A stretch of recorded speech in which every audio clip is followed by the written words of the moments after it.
예, 여러분 안녕하십니까. 저는 한국산업기술진흥원의 정재훈이라고 하고요. 이 테크플러스 전체 행사를 저희가 주관을 하고 있습니다. 테크플러스라고 하는 것은 기술, 경제, 문화, 인간을 한꺼번에 쭈그리고 버무리고 어울리게 만들어 가지고 뭔가 새로운 생각을 또 새로운 제품을 만드는데 길을 열어보자 이런 생각으로 저희가 2009년에 만든 신개념 지식 콘서트고요. 지난 7년간 약 2만 4천여 명이 다녀갔습니다.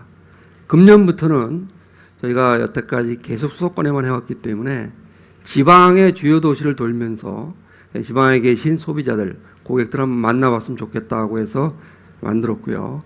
그래서 저희가 이제 제주를 기점으로 해서 창원, 그다음에 전주를 거쳐서 지금 춘천까지 왔습니다. 하여튼 오늘 주제는 아이디어, 영감에서 공감으로 이렇게 저희가 정했고요. 최문순 도지사님을 비롯해서 그다음에 패스트 라이시 교수님 또 아주 훌륭한 연사들을 많이 모셨고요. 마지막은 인순이 선생님으로 끝나게 되어 있습니다. 여러분들 하여튼 오늘 좋은 강연 꼭 머릿속에 다 새겨놓고 나중에 나가실 때는 뭔가 오늘 하나 건져서 나간다 이런 그런 기분을 갖고 나갔으면 참 좋겠다는 생각을 합니다. 원래 저는 여기까지 하고 내려가는 것이 통상 주관기관장의 역할이었는데 제가 이제 강원도 출신이라고 해서 최문순 지사님이 거의 우격다짐으로 앞에 오프닝을 맛배기 강연을 하라 그래서 오늘 몇 마디만 하고 내려가겠습니다. 그래서 저는 오늘 여러분들한테 드리는 말씀은 우리가 지금 어디로 가고 있고 뭘 준비해야 되는지에 대해서 맛배기만 강연을 해보겠습니다. 지금 그림이 나오고 있습니다. 이건 폴 고갱이 우리는 어디서 왔고 무엇이며 어디로 가고 있는가라는 그림입니다. 색깔이 지금 바뀌고 있는데요. 파랗게 질리고 있습니다. 이건 우리 경제가 지금 이만큼 어렵다는 것을 표현을 하고 여기에 맞게 깔리는 음악은 쇼팽의 겨울바람입니다. 우리한테 지금 가장 영향을 많이 미치는 요소와 기술부터 한번 보도록 하겠습니다. 한국 경제를 제일 먼저 옥죄는 것은 엔저입니다. 엔저는 아베가 들어오고 나서 아베라는 친구는 제가 수상이라고 얘기하기도 싫지만 어떤 아베가 들어오고 나서 우리 경제는 엔저가 약 30% 40%가 진행되는 바람에 엄청난 타격을 입고 그거는 실제 북경에서 일제차와 한국 국산차, 우리나라 차의 가격 역전 현상을 불러일으킬 정도로 우리한테 심각한 타격을 줬죠. 두 번째 우리한테 영향을 많이 미치는 요소는 중국 변수입니다. 여러분들 우리가 중국에 얼마나 의존하고 있냐 말로만 해서 이게 잘 못 느껴요. 한번 보세요. 이 중국에 대한 우리 수출 의존도가 25.4% 지금은 아마 25.4% 넘었을 겁니다. 그러면 나머지를 보세요. 미국, 일본, EU를 다 합한 게 26.9% 지금은 26% 수준이에요. 이게 우리가 중국한테 얼마나 의지하고 있는지를 웅변으로 얘기하고 있는 거고요. 저 그래프는 중국의 세계 수출 빨간 거와 한국의 중국 수출을 보여주고 있는데 우리가 따라가는데 더 심한 변동폭을 갖고 있습니다. 그러니까 그 기침하면 우리가 이제 감기에 걸리는 그런 걸 보여주고 있고요. 다시 기술로 돌아왔습니다. 금년도 CES에 보면 드론, 로봇, 자율주행차 이런 것들이 쫙 깔렸어요. 원래 CES는 가전제품이 서로 뽐내는 경연장이었고 그게 2, 3년 전부터 자동차가 튀어나오고 전장이 튀어나오고 했지만 금년에는 완전히 이런 신개념 제품들로 쌓여 있어요. 그런데 여기에 저희가 두각을 못 나타내고 있는 거죠. 그러나 아무도 저기에서 큰 돈을 아직은 벌지 못합니다. 지금 세계는 여러분들 아마 귀가 따갑게 들은 게 4차 산업혁명 지겨울 거예요 아마. 그럼 보시면 제4차 산업혁명은 모바일이 촉발한 부분도 있고 거기에 센서가 들어가고 센서는 IoT를 통해서 M2M, M2H, 휴먼한테도, 기계한테도, 그리고 통신을 통해서 클라우딩 컴퓨팅을 거쳐서 빅데이터로 저장이 되면 어널리틱스를 통해 갖고 분석을 해서 거기서 의미가 있는 경제적 가치가 있는 데이터를 뽑아서 플랫폼에 저장을 하죠. 이 플랫폼은 옛날에는 그냥 쌓여있는 플랫폼이었지만 지금은 AI가 동원이 돼서 아주 똑똑하게 마케팅 전략과 생산, 물류 전략까지 완벽하게 짜줍니다. 그게 세상이고, 그렇게 해서 스마트 디바이스나 베이클이나 로봇이나 스마트 홈 시티가 완성이 되는 겁니다. 그러면 이렇게 된 배경을 우리가 한번 잠깐 볼 필요가 있는데요. 고령화, 이건 무시무시한 겁니다. 일본이 지금 수출이 잘 나가도 한쪽에서 인구가 줄기 때문에 성장은 마이너스 표기가 되죠. 출산율 저하, 일본이 겪었고 우리는 지금 일본보다 더 심하게 앓고 있습니다. 여기 여성분들도 많이 있지만 이걸 극복하지 못하면 우리가 어려운 것이고, 청년 실업 11%, 강원도는 12% 조금 넘는 것 같은데요. 제가 한마디만 더 드리면, 이 청년들 같은 경우에 굉장히 어렵고 힘들고 흙수저, 손수저 얘기가 많이 나오지만 그건 여러분들이 선배들, 저희 같은 세대나 형님, 큰형님이라 이렇게 보면 억울하죠. 화가 나고, 고도성장 시대 선배들은 7, 8군데 취직하고 5년마다 꼬박꼬박 승진하고 때 되면 보너스 받고 그랬어요. 근데 지금 세상이 달라졌어요. 주위를 보세요. 우리보다 수출이 덜 줄거나 수출이 증가한 나라는 전 세계 3나라밖에 없습니다. 그거는 미국, 중국, 일본이고요. 스페인, 이태리 청년 실업률이 얼마예요? 30에서 50%. 보통 20%가 기본이에요. 그렇기 때문에 옆을 보고, 우리 꼭 선대하고 비교할 필요는 없고, 여러분이 더 적극적인 생각, 내 손으로 만든 손수저가 훨씬 낫다는 생각을 갖고 있으면 더 나아질 거다. 나중에 방향은 말씀을 드리겠습니다. SNS, 모든 게 SNS는 통하죠. 저도 가지고 있고, 여러분들 이 중에서 한 3명을 뽑아서 옆방에 모시고 가서 인터넷으로 여러분을 다 신상 털기를 하고, SNS에 뭐가 들어있는지를 쫙 보면 여러분들 몇 시에 일어나서 뭘 하고, 뭘 좋아하고, 무슨 상품을 사는지, 어떤 스타일이 여러분들의 이상인지 다 나와요. 그게 지금 세상이고, 거기서 신마케팅, 새로운 유통시장, 이게 다 나오는 거죠.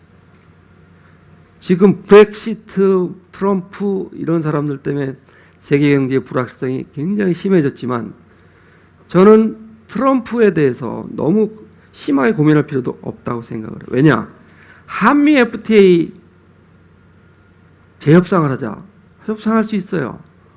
그러나 그 재협상의 결과는 우리가 요만큼 손해볼 수 있겠죠.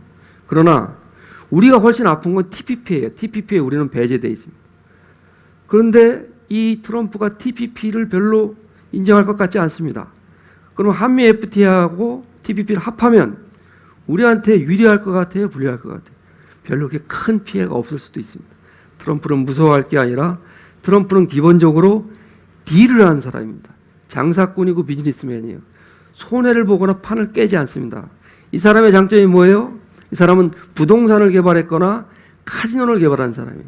이 사람은 딜을 하지 판을 깨지 않습니다. 따라서 지금부터 열심히 딜을 하면 얼마인지 얻을 게 있습니다. 새로운 세상이 진화가 되죠. 증기기관, 전기, 컴퓨터, 그 다음에 드디어 IoT에 AI에 모든 사물에 눈이 생겼어요. 그걸 컴브리아기라고도 하지만, 그래서 세상은 하이퍼 커넥티비티, 플랫폼 서비스 위드 AI, 그래서 지금 세상이 디지털 트랜스포메이션이 되고 동시에 디지털 이볼루션이 된다고 얘기를 해요. 이걸 어떻게 생각을 할 수가 있을까요? 그 하이퍼 커넥티비티를 어떻게 말로 설명을 하냐? 말로 설명이 잘 안 됩니다. 그러나 여러분들 알리바바가 만든, 그러니까 마인이죠. 마인이 알리바바를 통해서 광군제에서 하루에 에스테로더가 만든 립스틱을 1억 개를 팔아요. 이 1억 개를 판다는 것은 상상이 안 가는 겁니다. 과거에는. 어떻게 가능할까요? 모든 SNS 컴퓨터가 연결이 되어 있어요. 그래서 중국과 한국, 일본의 어느 지역에서 어떤 연령대의 여자가 에스테로데를 선호하는지가 쫙 나와 있어요. 그러면 역산을 해서 데이터가 연결이 되어 있기 때문에 언제 생산을 해서 어디에 배송을 해서 어디에 갖다 놓으면 컴퓨터에서 누르자마자 바로 화물차가 가서 오토바이에서 집에까지 배달할 수 있는지 이게 다 계산이 되어 있습니다. 이거는 순간적으로 하이퍼 커넥티비티 없으면 불가능한 일이죠. 말이 1억 개지 어마어마한 숫자입니다. 그러나 순식간에 하루에 다 해결이 돼요. 그게 하이퍼 커넥티비티입니다. 새로운 세상의 모습입니다. 모든 걸 디지털로 리데피니션을 해야 돼요. 그래서 다시 보고 새로 보고 고쳐봐야 여러분들이 갈 길이 나오는 거죠. 데이터와 네트워크와 플랫폼과 AI가 있고요. 그걸 다시 정치 구도, 생산 방식, 시장 구조, 고용 구조, 일상적인 삶, 여기에 다 영향을 미칩니다. AI 보좌관이 나오면 순실이가 없어졌겠죠.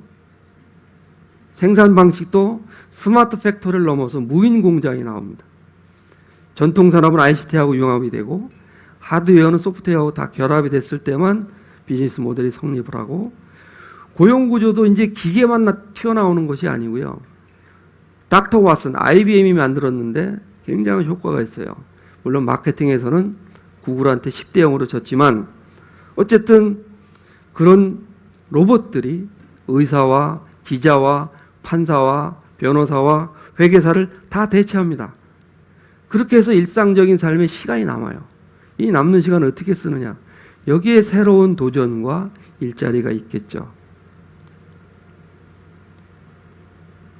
제조업에서의 변화, 제조업이 서비스화가 되고, 그러니까 지금은 우버가 됐든 어디가 됐든 거꾸로 가요. 완성차는 차량 공유를 하겠다고 하고 우버는 자동차를 만들겠다고 합니다. 모든 게 뒤죽박죽이 됐어요. 좌측에서 우측으로 가고 우측에서 좌측으로 가고, 그 중간에 보면 사람이 또 줄어요. 스마트 팩토리가 튀어나오고 있습니다. 그렇지만 현재와 미래를 같이 볼 필요가 있어요.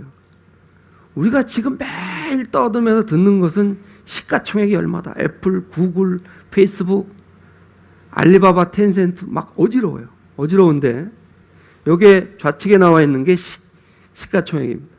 매일매일 바뀌어요. 아마 며칠 상간에 구글이 애플을 딛고 올라설 겁니다. 그 옆에 현실이 있어요. 글로벌 매출액, 포춘 500대 기업 상위 순서를 봅니다. 여기에 보면 우리가 잘 아는 기업들도 많아요. 여기에 애플은 저 밑에 처박혀 있고요. 구글은 안 보여요. 페이스북은 없습니다. 그러니까 우리가 지금 구글만큼 저 앞에 뛰어나가지 않아도 지금 우리가 사는 세상은 의식주로 먹고 사는 거고요. 그 안에는 제약, 의복, 여기 나오는 여러 가지 자원, 석유, 이런 산업들에서 돈을 벌고 있는 거예요. 그 대신 그것이 나중에 ICT하고 결합이 될 겁니다. 그게 4차 산업혁명이 가리키는 미래고 우리가 지금부터 대비해 갈 그런 포인트라고 봅니다. 우리 뭐 할 거냐 이제 한번 보겠습니다. 말을 안 들어요.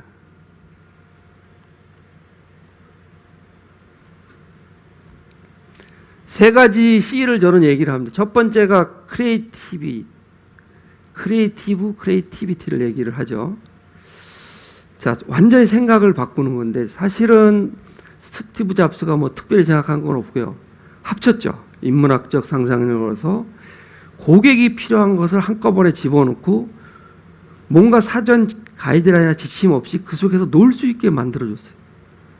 근데 그렇게 생각이 미치는 게 대단한 거죠. 테슬라도 마찬가지.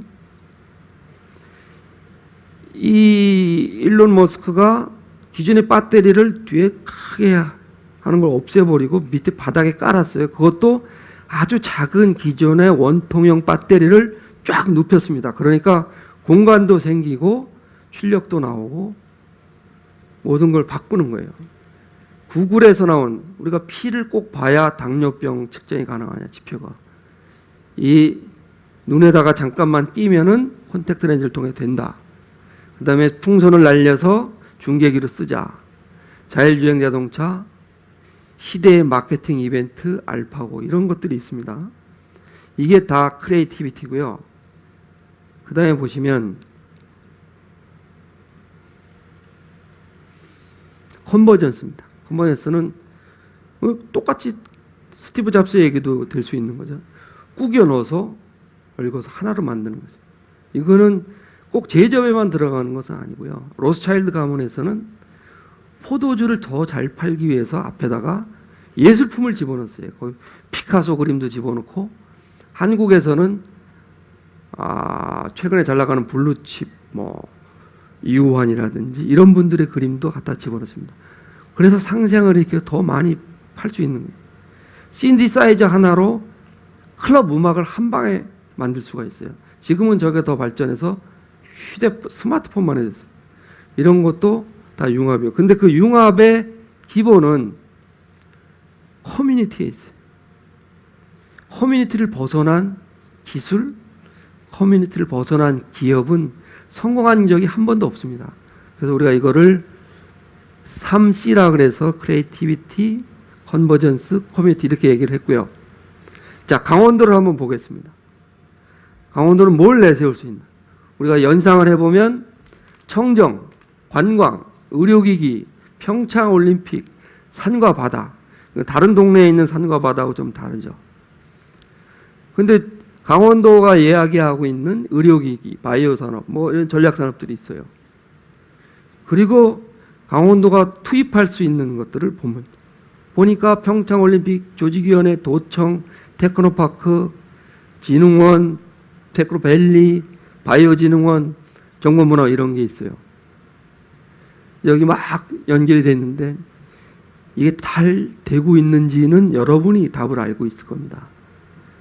그러나 어쨌든 제가 드리고 싶은 말씀은 아까 4차 산업혁명과 커넥티비티, 디지털 이볼루션, 디지털 리데피니션을 통해서 이걸 뭔가 한 발짝 앞으로 더 갈 수 있다고 생각을 하고, 그런 방법론이 지금 조금 전에 말씀드린 3C가 있고 C3PO, 이거는 스타워즈에 나온 로봇 이름하고도 같겠지만, 중간에 저는 여기 계신 여러분들, 그 다음에 여기 계신 기관장 여러분들이 프라이드를 가졌으면 좋겠어요.